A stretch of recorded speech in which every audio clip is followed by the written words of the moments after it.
Hi hello.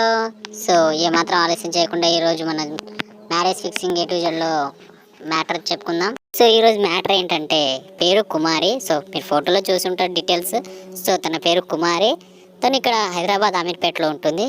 So వాళ్ళ ఆయన వచ్చేసి సాఫ్ట్వేర్ జాబ్ చేస్తారు. వాళ్ళకు ఈ స్టార్టింగ్ లాక్డౌన్లో మ్యారేజ్ అయింది. సో లాక్డౌన్ కాబట్టి ఎక్కువ మందికి ఏం పిలవలేదు.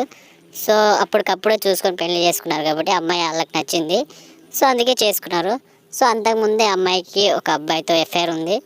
సో అబ్బాయితోటి తను 3 ఇయర్స్గా ఉన్నది కాబట్టి ఏం చేయాలో తెలియక అలా అబ్బాయితోనే ఎఫ్ఐఆర్ పెట్టుకుంది.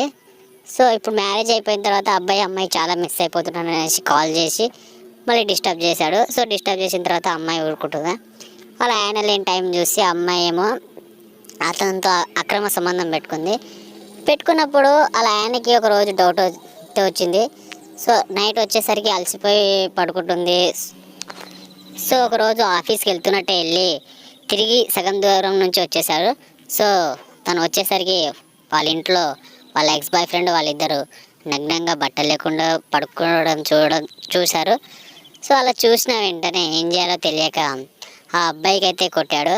సో అమ్మాయి కూడా అడ్డం రావడంతో అమ్మాయి కూడా కొట్టాడు. సో కొట్టినప్పుడు అబ్బాయి అనేది అక్కడికక్కడే చనిపోయాడు. సో అమ్మాయి కూడా అక్కడి నుంచి పారిపోయింది. సో ఇదంతా ఒక 2 ఇయర్స్ అమ్మాయి జైలుకి వెళ్ళి వచ్చింది. సో ఇప్పుడు ఏంటంటే తను ఒక ఒంటరిగా ఉంటుంది.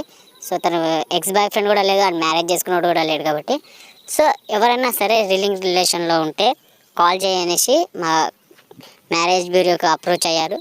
సో మీలో ఎవరికైనా ఇంట్రెస్ట్ ఉంటే ఉండండి. సో అమ్మాయితో ఉంటే మాత్రం 100% ఎలాంటి ఇబ్బంది ఉండదు, మీకైతే చాలా బాగా చూసుకుంటుంది. సో అప్పుడంటే వాళ్ళ హస్బెండ్ ఉన్నాడు కాబట్టి డౌట్ వచ్చింది. ఇప్పుడైతే ఎవరు లేరు. సో మీరైతే ఆలస్యం